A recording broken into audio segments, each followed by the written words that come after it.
That cuisine is disgusting.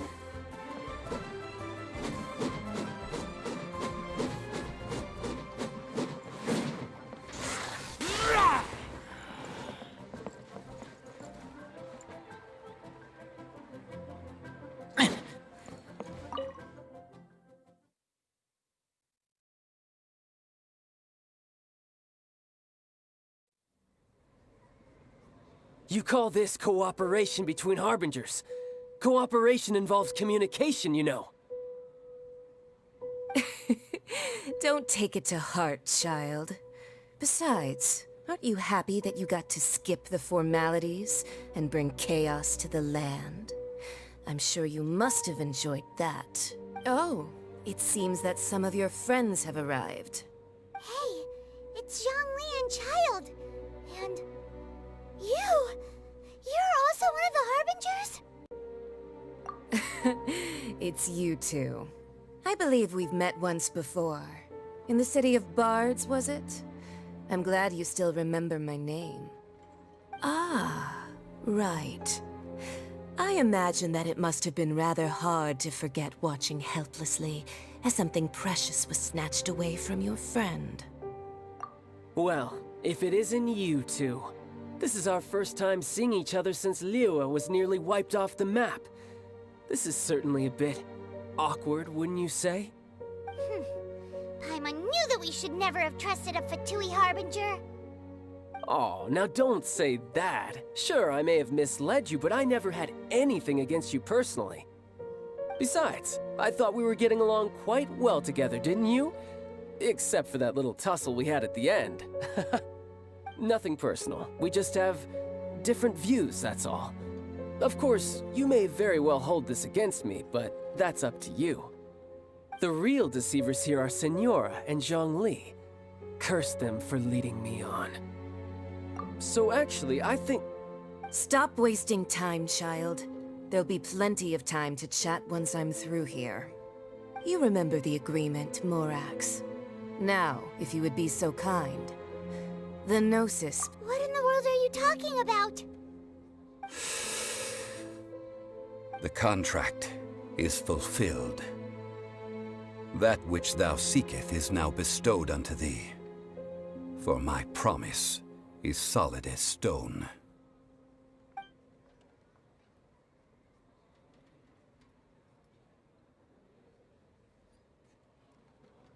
How sanctimonious. What? So you're the Lord of Chio? No, wait! That's an exciting twist and all, but why give the Gnosis to the Fatui? I do not give it for free. I give it as agreed upon in the contract, for it is a matter solely between the Tsaritsa and I. Yeah, you don't think you went a little bit too far with that whole fake death thing? Everyone was preparing the ceremony for you, and splat! This big dragon falls out of the sky, and all of Liyue goes into an uproar. Talk about a disaster. Gathering all the forces that had been bubbling behind the scenes, and then stirring them together in a pot that was bound to boil over. That's what he wanted to see, am I right? Wait, what? Perhaps it's best that I explain. As you know, I've dwelt upon this world for more than 6,000 years. I witnessed the founding of Liyue, together with the Adepti 3,700 years ago. Even boulders that can withstand whirlpools will erode with the passing of time. I kept convincing myself that cracks had not begun to form, and that the end of my time had not yet come. Until one drizzly day, as I was strolling along the harbor, I heard a merchant tell one of his workers, "You finished your duties. Go ahead and call it a day." I stood motionless among the crowds, asking myself, have I already finished my duties? Oh, Zhongli. But as I began to consider relinquishing my divine role, I soon discovered that many reasons still remained to not hastily depart. Was Liyue, the city I had dwelt in for so long, already prepared to enter its next age? I decided that a test was needed in order to reveal the answer. So I feigned my own death, and gathered the cast of Child, the Adepti, and the Liyue Qixing to play their roles together on the stage that was Liyue. Indeed I was. The Gnosis, which I had kept for so many years, suddenly seemed to have lost its meaning. That's right, which is why I continued to safeguard the Gnosis until now. So you mean that if the chaos ever reached the point of no return, you would simply appear and use your divine powers to bring Liyue back under control? Of course, and it would have been all too easy for him too. Just as a child quickly matures after losing their parents, so has Liyue matured when faced with the death of its deity. I was pleasantly surprised with the finale of the show that you all put on. Why, you even deserved an encore. The Adepti deserve the greatest applause, considering their years of seclusion. They hardly recognized the city, yet faced with such a crisis, they exerted the greatest amount of restraint. Not only did they manage to cooperate with the Qixing, and hats off to the emissary dispatched by the Cryo-Archon to fulfill our contract, Signora. She managed to keep everything she knew in strict confidence, far from the eavesdropping ears of her colleague Child, just as I had requested. All the while, I carried on as Zhongli, and fulfilled the traditions of Liyue in this mortal form. Thank you for walking that path with me, Traveler. These things were all a part of my script.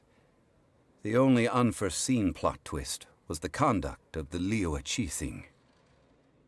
I had expected them to do no more than the Adepti, to come to the defense of Liyue. But when all was said and done, they seized the opportunity to supplant Liyue's divine protectors, and used the subsequent power vacuum left by my death to quickly gain complete control of Liyue. Huh? That doesn't sound good at all. On the contrary, I think it is excellent. I had always feared that it was too soon for them to take over from me. And it was also that which I longed for the most. As such, this is the best parting gift anyone could have given this god of old. Hey, what about me? Doesn't anyone feel the least bit of remorse for deceiving me? You've practically kept me in the dark! I think that thanks would be more appropriate. You certainly played no small part in all of this, wreaking havoc and turning the city upside down. The Lord of Geo ought to thank you for your performance, if anything. If you hadn't created the pressure of a battle between mortals, Adepti, and a god, the lump of coal resting in the hands of the Geo-Archon, Liyue would never have been able to become a dazzling diamond of a city. Huh? Just whose side are you on, mocking me like that? Are you itching for a fight? Hey, haven't you learned the Liyue saying, don't always call it as you see it? Well then, with the Gnosis in my possession, I have no use for such idle chatter. We should return to Zapoljarny Palace and seek an audience with Her Majesty, the Tsaritsa. Come, Child. Fine. I'll meet you there later. I'm not sharing a boat with the likes of you. Do as you wish.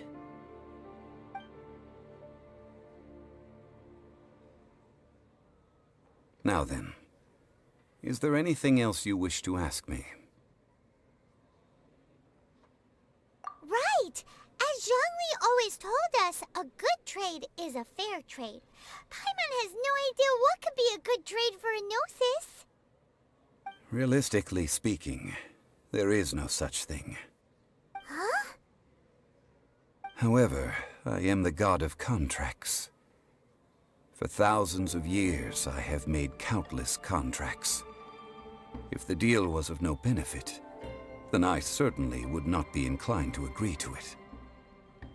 My agreement with the Cryo Archon will be the last of my contracts as the Geo Archon. My contract to end all contracts. As for the bargaining chip that the Tsaritsa used to balance the scales, uncover that answer for yourself in your future journeys.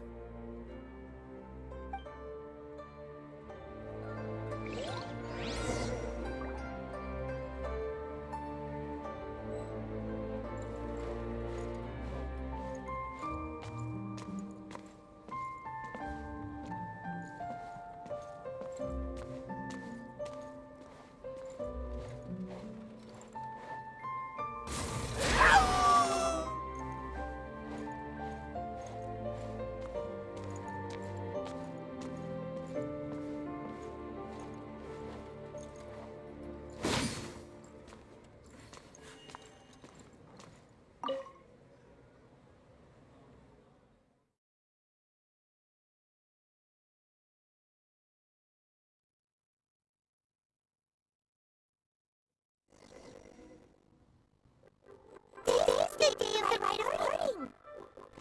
Although the star of the show is fake, we spent so much time trying to organize it.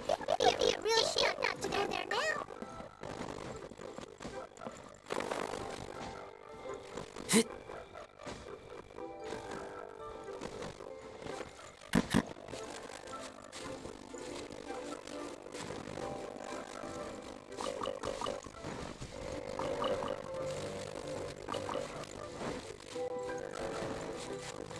You know that god from the ocean couldn't have just shown up out of nowhere. I mean, it's been 10,000 years since Rex Lapis subdued it. Yes, and to think that this happened right on the heels of the incident with Rex Lapis, too. Say, do you think the person who assassinated our lord and released that evil god might have been one and the same? Now that you mention it, that's very possible. Yes, it's very possible indeed. I mean, it all fits together. That person must have colluded with the evil god to harm Rex Lapis.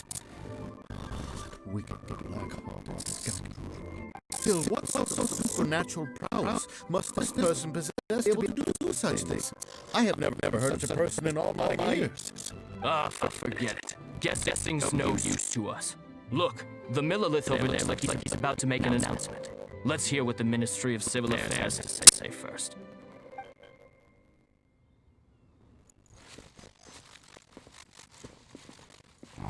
Well, since we're going through with this parting, I guess it's that those rumors hit the nail on the head. So Rex Lapis is really... They didn't catch the culprit, did they?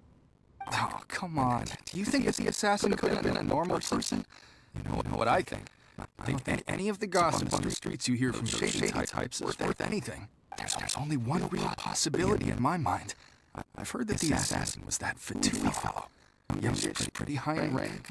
I think they called him Child. The Fatui. They certainly are very suspicious. Who knows what those greedy, crooked folks... Shh! Lower your voice. If the Fatui catch you in their sights, Rex Lapis will be around to protect you this time.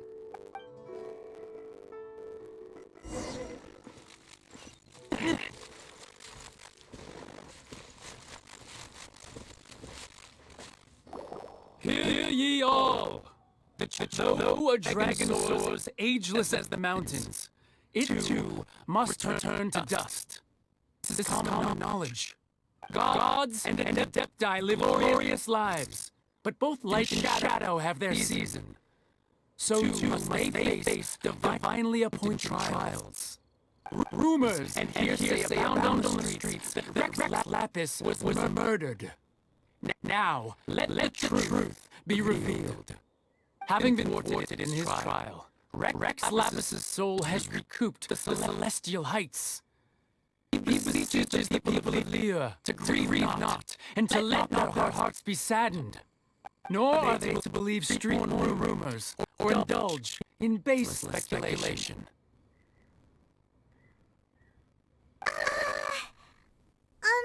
I need situation on what the cheesy announcement said. So that's how they're spinning it. Something feels off. Why would they likely give out looking for the murderer? Not to mention how this excuse sounds like something they've made up on the spot. Could the Cheesing already have known that Rex Lapis wasn't dead? But Zhongli said that they ignored the attack that knew anything. Did Zhongli tell him in secret after his notices changed hands? Exactly, right? Ooh, seems like the parting has been going on for a while now. Let's go have a look.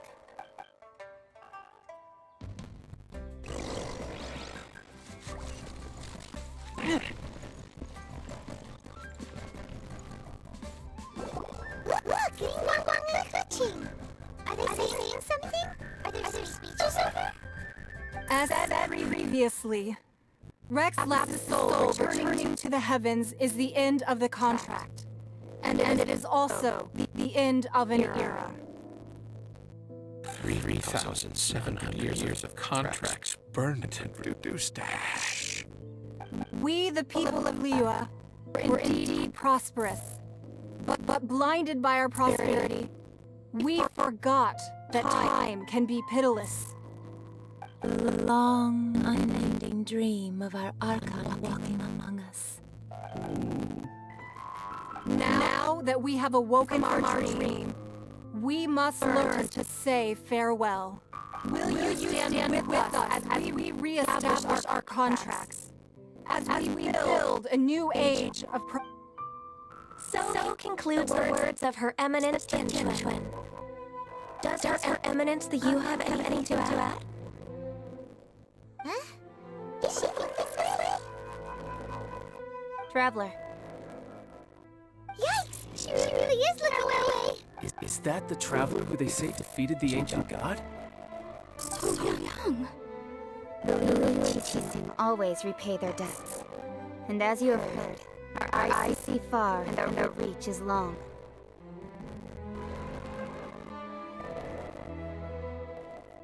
Name your price. You deserve that much. Whoa.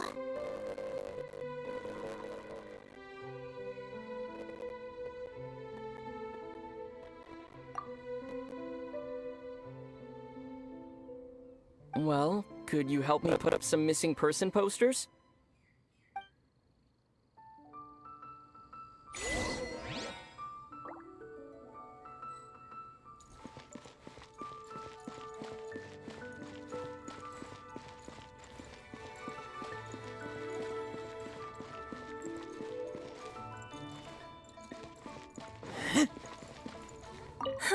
And to think I'd put my best perfume on before coming here, thinking you'd like it. But it seems as if those perfumes really were meant to be offered to Rex Lapis. Well, that's fine. Suffer no rivals in love, they say. And that's 3 gone in 1 stroke.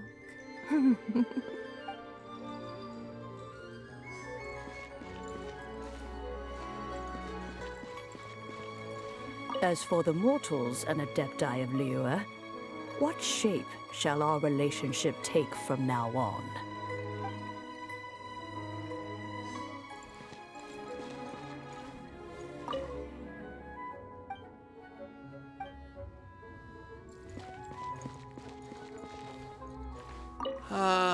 Rex Lapis. Oh, Rex Lapis.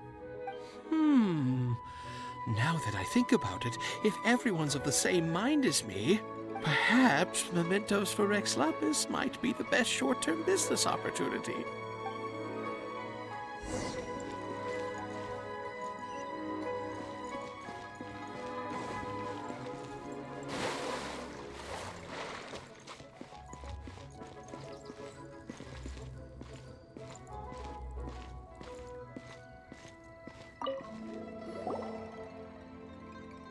Hey, Zhongli! Look at this. Everyone in Liyue is caught up in their emotions, thinking that they'll never see Rex Lapis again. And here you are looking all relaxed. Why would I not feel more at ease after laying down the burden I have borne for 3,700 years? Right. If the two of you can spare the time, I should treat you to a meal at the Shinya kiosk. Ha! That sounds like big talk, Zhongli. Paimon might have believed you if you were treating us to some third-round knockout, but you'd have to pay out your nose just to stand inside Shinya kiosk. Are you sure you can afford it? You're right. I do like the Mora. As the Rex Lapis Morax, I can easily create Mora. But since I have chosen to walk this earth as the mortal Zhongli, I should abide by the same rules that mortals do. When I was journeying with you, though I still had the Gnosis in hand, I knew that I must soon retire from my role as an Archon, so I had to rehearse a little for my new life. Oh, no wonder! Paimon gets it now. You didn't look at the price tags when we were spending because you've never had to. But since you weren't used to not being able to just make more Mora as and when you wanted to, you had to try becoming a parasite to society who lives off of other people's credit. Well, we were only spending Fatui money. You don't have to say it like that. In the City of Commerce, we do not merely exchange money or goods. We also exchange knowledge, memories, and foresight, as well as positions, roles, and lives. The Archon Morax could never experience life as the true mortal Zhongli could, no matter how many times he descended to be with his people. I must thank you for that. I will treasure the memories that I made as Zhongli, traveling the streets of Liyue with you. That is true. But there is no journey that does not end. No meetings without partings.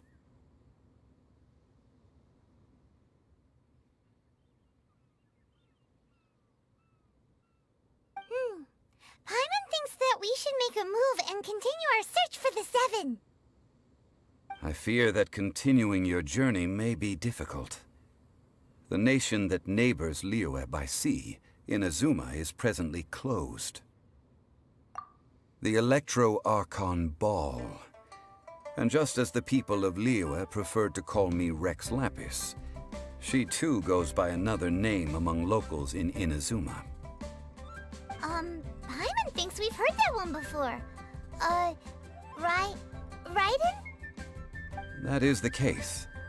And since Raiden is also the Shogun of the Inazuma Bakufu, people call her the Raiden Shogun. That said, though people at the wharf were saying that the situation in Inazuma is very tense, Paimon doesn't remember that always being the case. It wasn't that bad last year. Zhongli, since you're Rex Lapis, shouldn't you know something about what's happening there? Just how did Inazuma become a closed nation? It's because of visions. Visions? When faced with circumstances beyond their control, humans often bemoan their lack of power. But if a person shows true strength of will at a desperate and fateful moment in their life, the gods will look upon them with favor.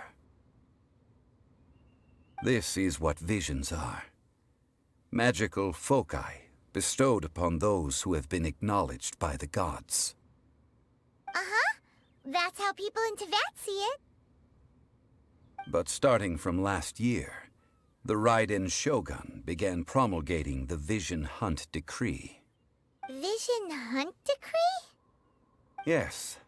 It was an order to seize all visions within Inazuma's borders, and to inlay them upon the hands of a statue of the 1,000-armed, 100-eyed god. They want to seize visions. But why? Aren't visions blessings from the gods? I should think that in the Raiden Shogun's eyes, it is precisely because they are divine blessings that they should be under the sole dominion of divinity. Whoa, that's harsh. The Animo Archon is the god of freedom, and the Geo Archon is the god of contracts. For her part, the Raiden Shogun is the god of eternity, It seems as though she has finally decided to eliminate any unstable elements that could pose a threat to her eternal realm. The fact that even I, the oldest of the seven, have now passed away, will only strengthen her resolve to pursue eternity. Knowing her, she must have again quoted that adage she is most fond of when proclaiming that decree to her people. 7 ideals for 7 gods, and of these, eternity is nearest unto heaven. All right then. Was there anything else you wish to know?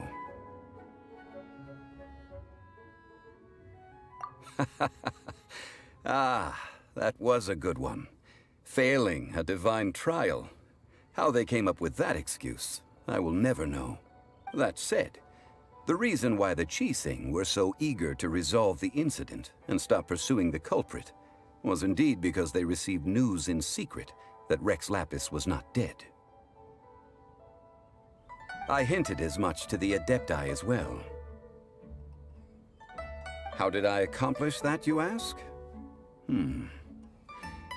Have you ever heard of this particularly convenient Adepti art known as gifting dreams and visions? All right then. Was there anything else you wish to know?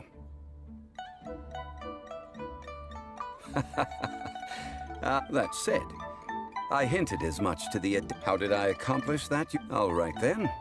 Was there Yeah, about that. Before the Qixing made their announcement, we listened to a lot of people talking on the way. Most of them put the blame for everything on Child. These are indeed false accusations. But it remains undeniably true that Child did send people to the Jade Chamber to prevent the Adepti and the Qixing from defeating the ancient god. I've heard that Ningguang is busy milking that for all it's worth on the foreign relations front at the moment, browbeating the envoys of the Fatui. Ha! Those poor Snezhnayan diplomats. If it were not for Child's exalted position as a harbinger, I'm certain that they would have shifted all the blame to him and called for his dismissal by now. All right then. Was there anything else you wish to know? That's right. Zhongli, now that you don't have your gnosis, what's going to happen to all the Mora in Teyvat? Since Morax is dead, are they all just gonna disappear? Also, isn't the Golden House the only mint in the entire continent?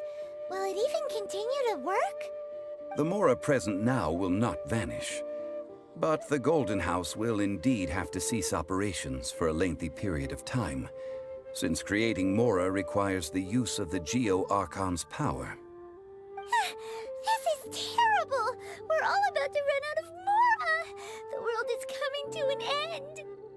Yes, this is indeed a major issue from a financial standpoint. Well, I suppose we'll just leave such troublesome matters to the Liyue Qixing to debate.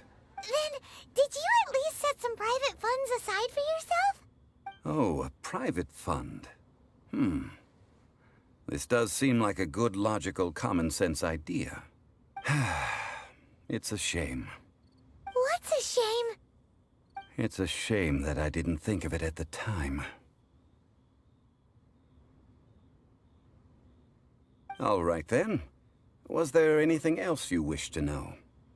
Well then, I suppose you'll have to find a way to get inside this closed nation. Have patience. I suspect that some serendipity must first come into play.